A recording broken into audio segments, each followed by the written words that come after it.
창세기 1장 1절로 3절 말씀을 같이 받았습니다.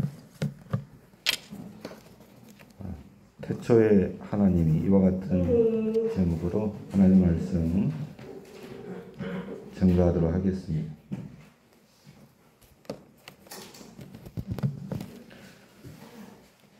이 세상의 모든 학문이 다 진리를 탐구하는 학문들이라고 생각을 합니다. 특별히 그 중에서도 철학이나 과학, 이 예술, 이러한 학문의 분야는 특별히 진리를 탐구하는 학문으로 잘 알려져 있습니다. 그렇지만 사람들에게 있어서 이 종교만큼 진리라는 용어와 밀접한 것은 없다고 생각합니다. 왜냐하면 인간에게 있어서 가장 중요한 문제는 크게 세 가지입니다. 내가 어디서 왔는가, 그리고 어떻게 살아야 할 것인가, 마지막으로는 결국 나는 어디로 가게 되는가. 이 질문이 우리에게 있어서 가장 중요한 질문이기 때문에 그런 것이죠. 이런 측면에서 기독교는 그 어떤 학문 분야나 종교보다도 여기에 대한 직접적이고 확실한 답변을 기독교가 제시해주고 있다. 이것을 우리가 반드시 알아야 됩니다. 창세기는 히브리 말로 베레시트입니다. 태초에 이와 같은 뜻을 가지고 있습니다. 여기서 말하는 베레시트 태초에는 영원한 가운데에 한 시점, 다시 말하면 창조의 시점을 말합니다. 창조의 시점에서의 태초를 말씀한다는 거지요. 창세기는 영어로는 제네시스입니다. 뜻 그대로 창세기 또는 생성, 발생 이와 같은 뜻을 가지고 있습니다. 잘 알다시피 창세기는 모세에 의하여서 쓰여졌다는 것을 다들 알고 계실 겁니다. 모세가 저자라는 것에 있어서 이의를 제기하는 사람은 거의 없습니다. 왜냐하면 신구약 성경이 창세기의 저자가 모세라고 인정하고 있기 때문에 그렇습니다. 출애굽기 24장 4절에 모세가 여호와의 모든 말씀을 기록하였다, 그렇게 말씀을 하고 있어요. 여기서 말하는 모든 말씀은 구약 모세오경을 말씀하고 있는 겁니다. 예수님께서도 요한복음 5장 46절 47절에서 모세를 믿었더라면 나를 믿었으리니 이는 그가 내게 대하여 기록하였다, 그렇게 말씀을 해주시므로 예수님께서도 모세에 의한 기록이었음을 말씀해 주셨어요.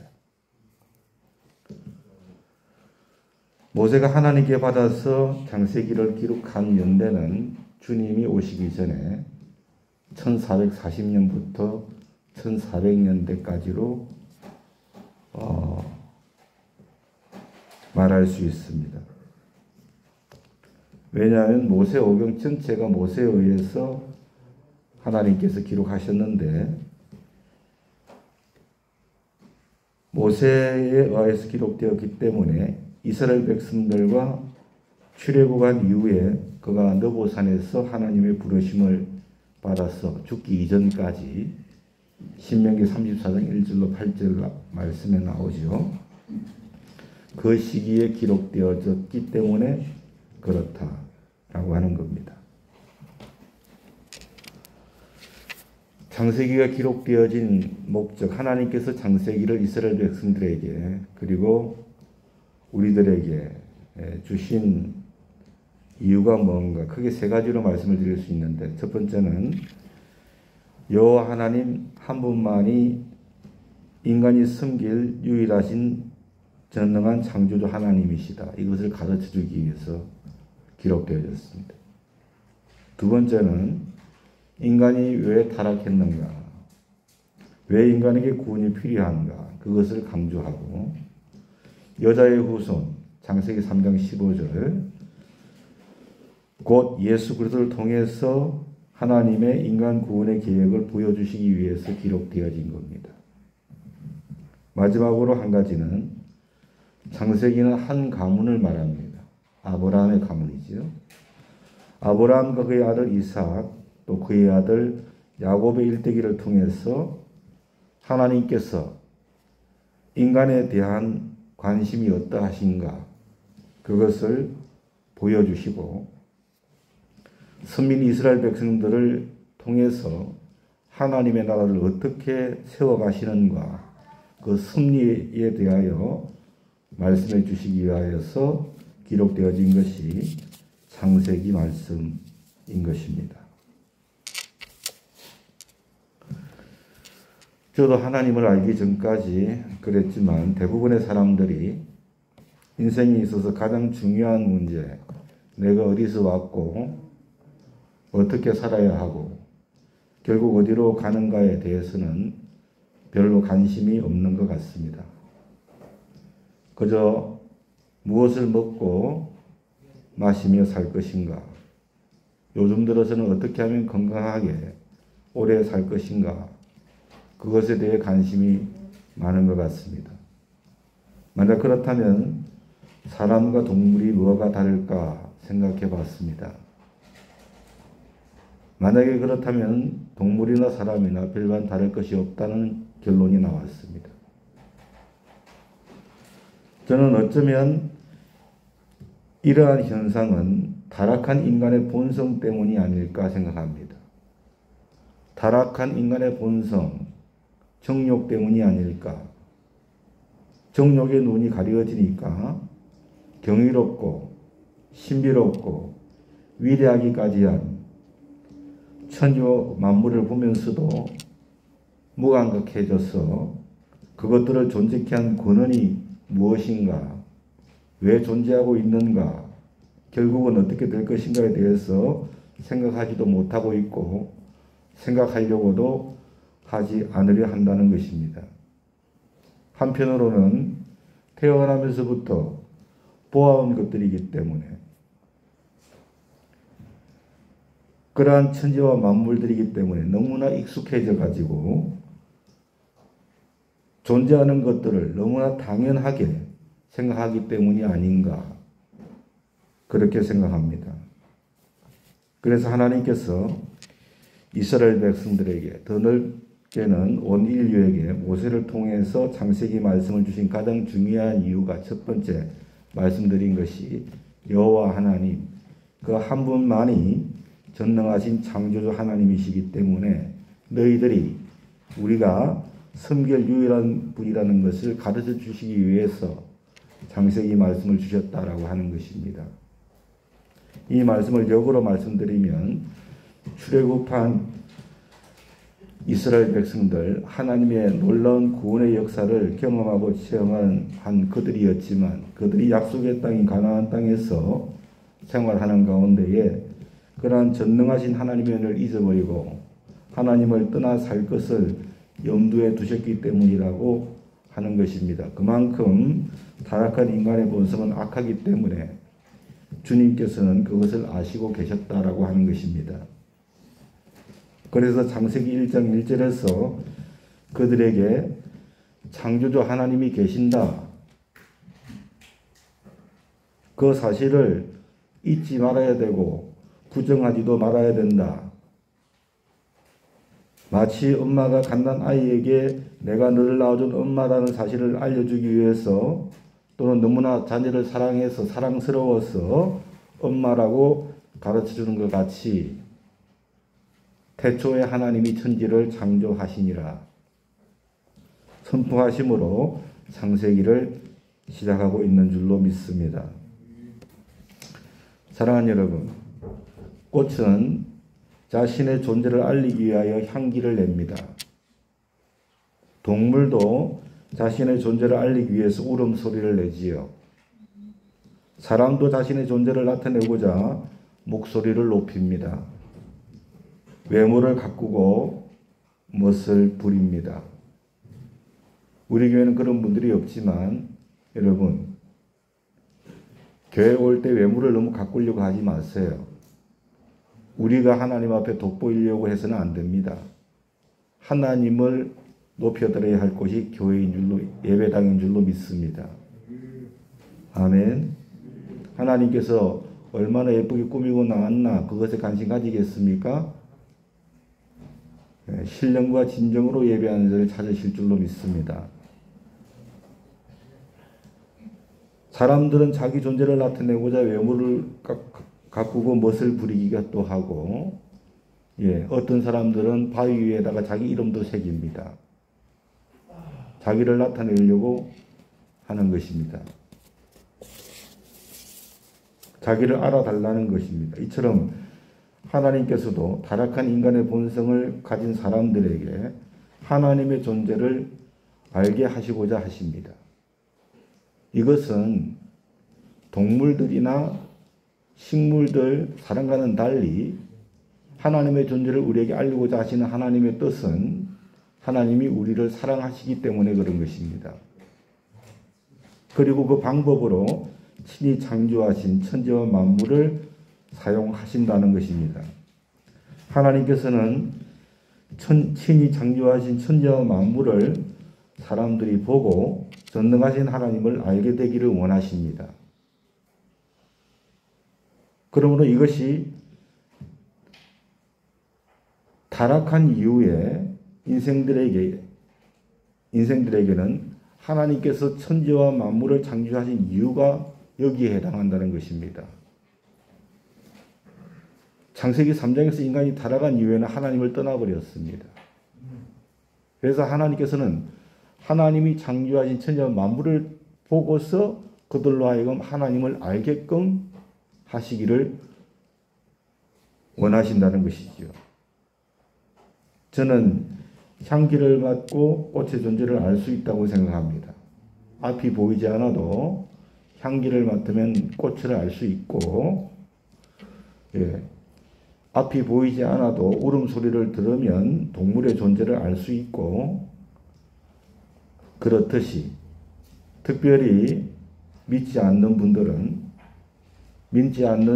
사람들은 천지와 만물을 보면, 관심을 가지고 보면 그것을 창조하신 창조주 하나님의 존재를 생각할 수 있게 되고 알 수 있게 된다라고 하는 것입니다.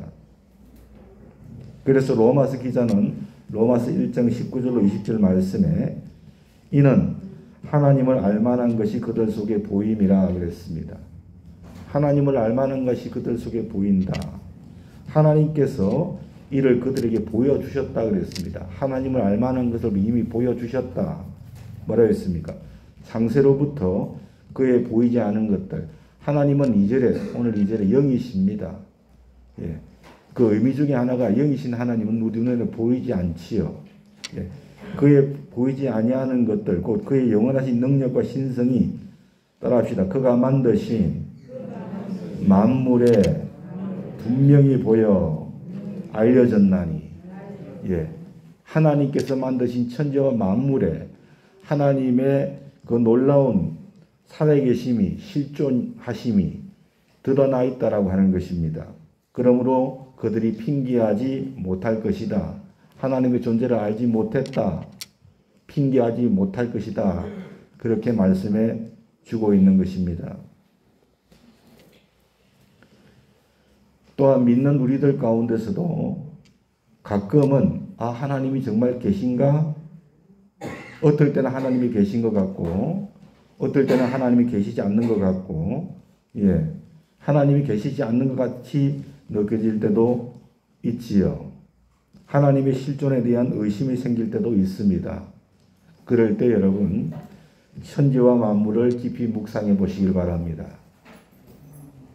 그러면 전능하신 창조주 하나님께서 계시다는 것을 확신하게 되실 줄로 믿습니다.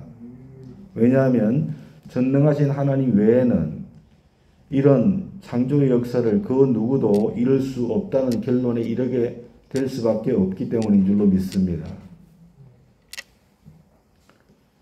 그러면 천지와 만물을 창조하신 하나님, 천지 창조를 주관하신 분, 천지 창조를 계획하시고 그것을 성취하신 하나님은 과연 어떤 하나님일까? 창세기 1장 1절에 그 하나님은 히브리 말로 하나님, 엘로힘을 말합니다. 엘로힘. 엘로힘은 전능자, 주관자 이와 같은 의미입니다. 그러니까 천지와 만물을 창조하신 하나님은 전능하신 분이라는 것입니다. 전능하신 분, 그분이 천지를 창조하신 것입니다. 창세기 17장 1절에 아브라함에게 하나님이 자신을 나타내셨습니다. 99세 때에 여호와께서 아브라함에게 나타나서 그에게 이르시되 나는 따라합시다. 전능한 하나님이라. 믿습니까? 엘로힘, 전능한 하나님, 전능하신 분이 천지와 만물을 창조하신 것입니다. 그럼 엘로힘, 그 전능하신 하나님의 이름은 무엇입니까? 스스로 있는 자입니다. 전능하신 하나님의 이름은 스스로 있는 자입니다. 출애굽기 3장 13절로 15절에 모세에게 주님께서 말씀하셨습니다. 모세가 주님께 아뢰었습니다. 이스라엘 백성들이 누가 나를 보냈다고, 누가 너를 보냈냐고 물으면은 내가 그의 이름을 뭐라고 대답해야 되겠습니까? 했습니다. 그럴 때 하나님이 모세에게 이르시되, 따라합시다. 나는 스스로 있는 자니라. 믿습니까? 전능하신 분, 그분의 이름은 스스로 있는 자인 것입니다. 하나님은 전능하신 분, 천지와 만물을 창조하신 분은 누구에 의해서 만들어지신 분이 될 수는 없어요. 만든 이가 하나님입니다. 하나님은 스스로 계신 분입니다. 전능하신 하나님. 그분의 이름입니다. 스스로 계신 자인 것입니다.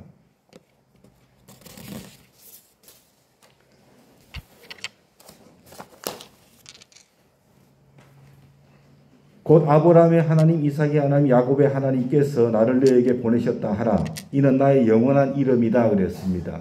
스스로 있는 자, 나의 영원한 이름이다. 대대로 기억할 나의 칭혼이라. 스스로 있는 자, 히브리 말로는 뭐냐면 여호와입니다. 스스로 있는 자의 히브리 말은 여호와입니다. 창세기 2장 4절 이것이 천지가 창조될 때에 하늘과 땅의 내력이니라. 뭐라 했습니까? 여호와 하나님이 땅과 하늘을 만드신 날에. 믿습니까? 스스로 있는 자, 그가 히브리어로 여호와, 다른 말로는 야훼입니다. 야훼. 알아야 할 것은 여호와 하나님은 2절에 보니까 영이시고 또한 말씀이라는 사실입니다. 3절에 하나님이 이르시되 말씀하셨지요? 2절에 하나님은 영이시고 3절에서는 말씀입니다. 사도 요한은 이에 대해서 요한복음 1장 1절에서 태초에 말씀이 계시니라. 여기서 말하는 이 태초는 히브리 말로 알케, 영원전을 말합니다. 영원전. 하나님은 영원전부터 계신 분입니다. 태초에 말씀이 계신다. 이 말씀이 하나님과 함께 계셨으니 따라합시다. 이 말씀은 곧 하나님이시니라. 아멘. 그리고 사도 요한은 계속해서 말씀이신 하나님께서 2000년 전 온 인류를 대속하기 위하여서 육신을 입고 이 땅에 오신 예수라고 증거하고 있습니다. 요한복음 1장 14절에 말씀이 육신이 되어 우리 가운데 거하심에 우리가 그의 영광을 보니 아버지의 독생자의 영광이요 은혜와 진리가 충만하더라. 그러므로 결론적으로 천지를 창조하신 하나님의 이름은 예수인 것입니다. 저희 백성을 죄에서 구원할 자라는 뜻을 가진 예수, 그분이 천지와 만물을 창조하신 전능하신 하나님의 이름인 줄로 믿습니다. 역으로 말하면 예수님께서 창조주 하나님이시기 때문에 피조물인 인간의 죄를 살 수 있는 유일하신 분이신 줄로 믿으시길 바랍니다. 예수 이름 외에는 우리를 죄에서 구원할 자의 이름이 없다고 했습니다. 그 이름이 하나님의 이름이기 때문에 그렇습니다. 교회는 예수님 찬양합니다. 예수 그분이 하나님이시기 때문에 예수님 찬양하는 겁니다. 그분이 창조주 하나님이신 줄로 믿습니다. 천지와 만물, 사람까지 여러분 깊이 묵상함으로 참 하나님 예수 그리스도를 깨달아 알 수 있게 되어질 수 있기를 예수님의 이름으로 축원합니다. 그리고 대부분의 사람들이 믿는 분들 중에서도 어떻게 살아야 할지를 모르는 것 같습니다. 무엇에 가치를 두고 살아야 할지를 잘 모르는 것 같습니다. 무엇에 가치를 대부분 두고 살고 있는가? 대부분은 돈의 가치를 두고 살고 있는 것 같습니다. 돈을 쫓아 사는 것 같습니다. 결국은 앞에서 말씀드린 대로 어떻게 하면 잘 먹고 잘 살 수 있을까? 그것에 가치를 두는 것 같습니다. 그러나 궁극적으로 피조물인 우리는 창조주 하나님 예수 그리스도의 말씀으로 살아야 됩니다. 2절 말씀에 오늘 본문 하나님께서 천지를 창조하실 때 땅의 상태를 보면 혼돈과 공허와 흑암이 깊음 위에 있었다 그랬습니다.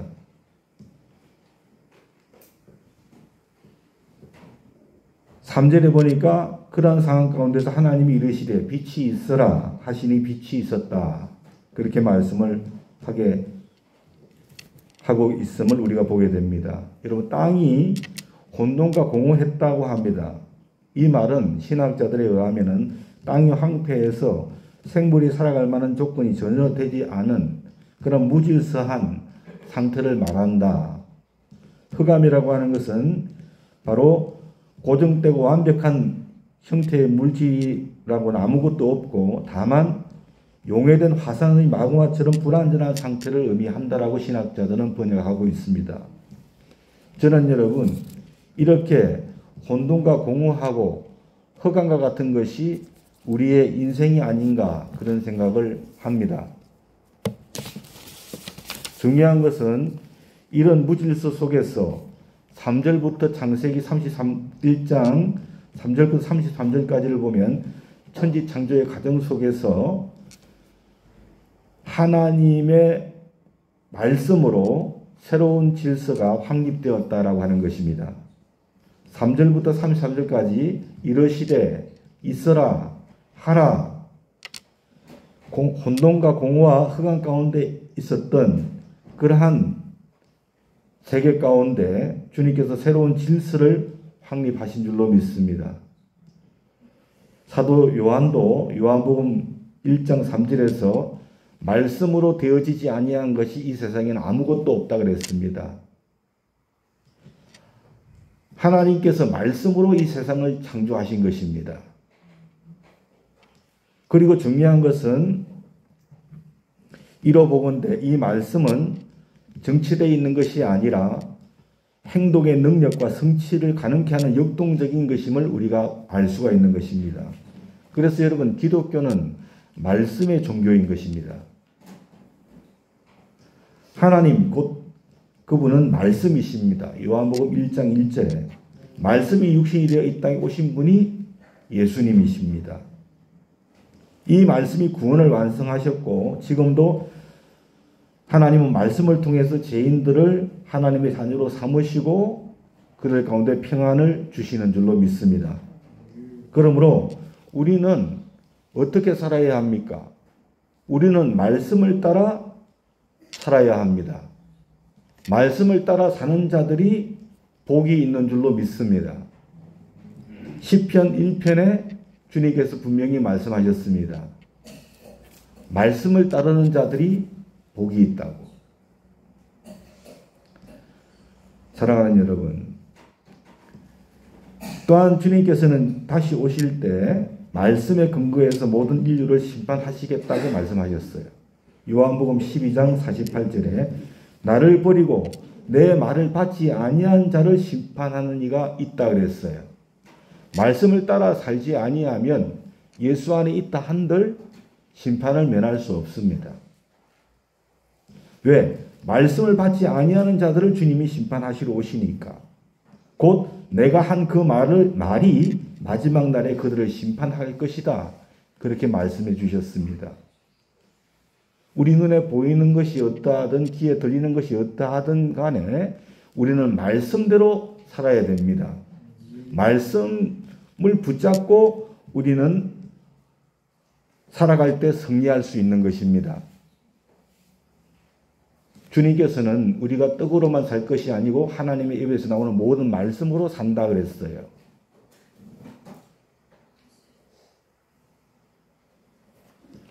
사랑하는 여러분, 우리가 하나님 말씀대로 세상을 살아가는 것은 곧 하나님의 창조 질서의 목적에 합당한 삶이라는 것을 알아야 됩니다. 우리가 추구해야 될 삶이라는 것을 잊지 않기를 소원합니다. 시편 119편 105절에 주의 말씀은 내 발의 등이요 내 길의 빛이니이다. 할렐루야. 우리는 말씀 따라 살아갈 수 있기를 소원합니다. 늘 말씀을 붙잡고 승리하시기를 주의 이름으로 간절히 부탁드립니다. 마지막으로 사람은 어디로 가는가? 창세기 3장을 보면 결국 타락한 인생의 종착역은 죽음입니다. 저 흙이니 흙으로 돌아가게 된다는 것을 알 수가 있습니다. 주님은 말씀했습니다. 너희는 흙이니 흙으로 돌아가리라. 여기에 인생의 절망이 있는 것입니다. 인생이 왜 절망입니까? 끝이 죽음이기 때문에 절망인 것입니다. 누가 여기서 여러분 다 죽을 텐데 누가 여기서 희망을 얘기할 수 있겠습니까? 이 세상의 모든 것을 다 누렸다 해도 죽음은 아무런 소용이 없어요. 그 때문에 절망인 것입니다. 그래서 전도자 솔로몬은 그 모든 세상의 부귀와 영화와 쾌락을 다 누렸던 그였지만 그가 깨달은 것이 뭐였나요? 오직 여호와를 경외하는 것이 사람의 본분이다. 아멘. 모든 것이 헛되고 헛되다. 그렇게 역설한 거 아닙니까? 그렇기 때문에 모든 인생들에게는 참 하나님 예수 그리스도가 필요한 줄로 믿습니다.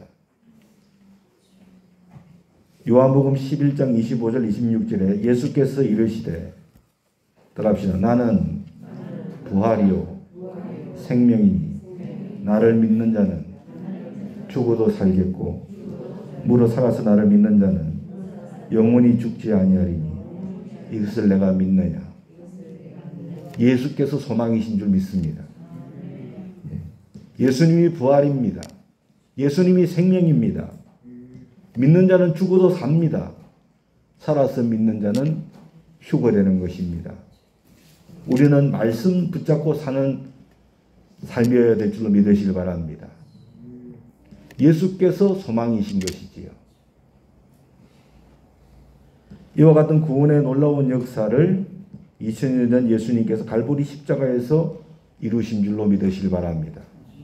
이것이 복음입니다.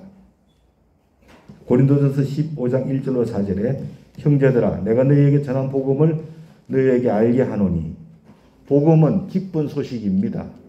풀이하면은 기쁜 소식이에요. 뭐가 기쁜 소식이냐? 이는 너희가 받은 것이요 또 그 가운데 선 것이라. 너희가 만일 내가 전한 그 말을 굳게 지키고 그때에 믿지 아니하면 따라합시다. 그로 말미암아 구원을 받으리라. 예.